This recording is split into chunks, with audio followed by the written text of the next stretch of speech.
Today I'm going to tell you a real story. It's about a prophet named Ilyas. Are you ready? Long, long ago, there were people who lived in a land full of sunshine and farms. They stopped worshiping Allah, the one who made the sky, the trees, and us. Instead, they made statues, idols, and said, "These are our gods." So Allah sent Prophet Ilyas to them. He said, "Oh my people, why do you worship things you made with your own hands?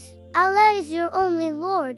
Worship Him alone." The people didn't like what he said. They wanted to keep their idols. Some even got angry at him. Prophet Ilyas warned them, if they don't stop, Allah's blessings will go away. No rain, no food, no happy life. The rain stopped. Crops dried up. People got hungry.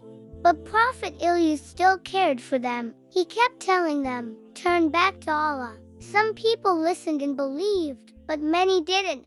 So, my friends, we must remember, Allah made everything. We only bow to Him. Idols, statues, toys, none of them can help us. Only Allah can.